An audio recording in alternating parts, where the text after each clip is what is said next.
नमस्कार प्रिय छात्र छात्राओं, फिजिक्स गाइडलाइन में आपका स्वागत है। आज हम पढ़ेंगे कक्षा 12वीं भौतिकी के एक महत्वपूर्ण टॉपिक गॉस का प्रमेय। इस प्रमेय को यदि हम कथन के रूप में लिखना चाहें तो इसको हम लिख सकते हैं कि किसी बंद पृष्ठ से गुजरने वाला संपूर्ण विद्युत फ्लक्स उस बंद पृष्ठ के अंदर उपस्थित कुल आवेश का 1/ε0 गुना होता है।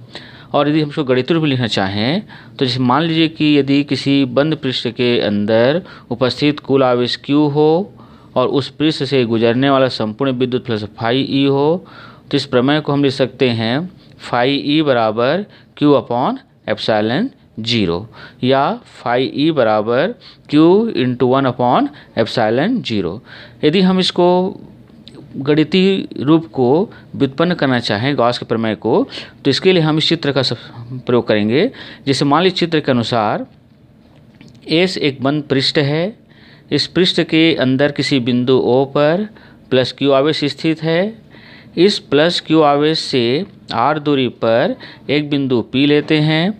अतः इस आवेश Q के कारण बिंदु P पर विद्युत क्षेत्र की तीव्रता होगी E बराबर 1/4πε0 Q/R का स्क्वायर।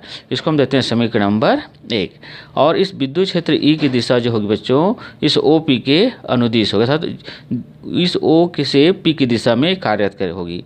अब हम क्या करते हैं, इस बिंदु P को घेरे हुए एक अल्प पृष्ठ DS की कल्पना करते हैं जिसकी दिशा इस OP के अनुदिश बाहर की ओर होती है। चूँकि इस पृष्ठ से निकलने वाली जो विद्युत बल रेखाएँ हैं या विद्युत क्षेत्र E जो है वो इस पृष्ठ के लंबवत है, फलस्वरूप इस पृष्ठ पर विद्युत फ्लक्स का मान अधिकतम होता है। अतः इस अल्प पृष्ठ DS पर विद्युत फ्लक्स का जो मान होगा वो होगा d phi E बराबर E × S। अब हम क्या करेंगे, इस समीकरण 1 से E के मान को रखेंगे तो हमको समीकरण 2 मिलता है। अब क्या है, यदि देखिए यदि अल्प पृष्ठ DS से गुजरने वाला अगर विद्युत फ्लक्स अगर d phi है तो संपूर्ण पृष्ठ S से गुजरने वाले विद्युत फ्लक्स का मान हम इस समीकरण 1 को समाकलन करके ज्ञात कर सकते हैं। अतः हम समीकरण 1 का समाकलन करेंगे तो ये हमको मिलेगा समाकलन d phi E बराबर समाकलन 1/4πε0 Q/R का स्क्वायर DS। जहाँ ये जो चिन्ह देख रहे समाकलन का, इसको हम बंद समाकलन कहते हैं। तो यदि हम समीकरण इस 3 का समाकलन करते हैं बच्चों तो ये हमको मिलता है d phi E का समाकलन होगा phi E, और चूँकि इसको हमको DS के सापेक्ष ही समाकलन करना है तो केवल DS का ही समाकलन होगा, बाकी 1/4πε0 Q/R का अचर होने की वजह से इसको हम समाकलन से बाहर ले लेते हैं। और समाकलन DS का मतलब है S, अर्थात S पूरे गोलीय पृष्ठ का क्षेत्रफल है, और हम जानते हैं किसी गोलीय पृष्ठ का क्षेत्रफल होता है 4πR का स्क्वायर। अतः हम क्या करते हैं, इस DS के मान को हम जो है इस समीकरण में रखते हैं। यहाँ जब समीकरण रखेंगे तो इस 4πR² रखते हैं तो इसमें 4π कैंसिल हो जाता है, R² कैंसिल हो जाता है, और हमको मिलता है phi E बराबर Q/ε0। और यही गॉस के प्रमेय का गणितीय रूप है। लेकिन इस गॉस के प्रमेय की यदि हम स्थिति को देखें तो अलग अलग स्थिति इस पर बन सकता है।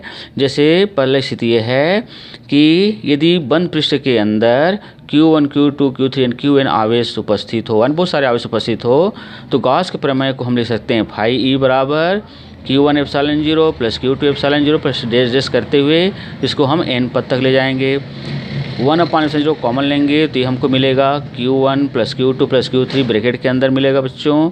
और इसके बाद इसका मतलब है इसकी phi E बराबर 1/ε0 समेशन Q, यानी सभी आवेशों का योग। तो उस स्थिति में गॉस का प्रमेय गणितीय समीकरण है जब गोलीय पृष्ठ के अंदर बहुत सारे आवेश हों।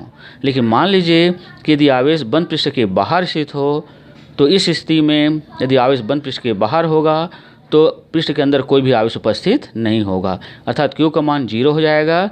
इस Q के मान को यदि हम गॉस के प्रमेय में रखें तो 0 रखेंगे तो पूरा फ्लक्स का मान भी 0 हो जाएगा। अर्थात हम कह सकते हैं कि यदि आवेश बंद पृष्ठ के बाहर हो तो उस बंद पृष्ठ से गुजरने वाले संपूर्ण विद्युत फ्लक्स का मान 0 होता है।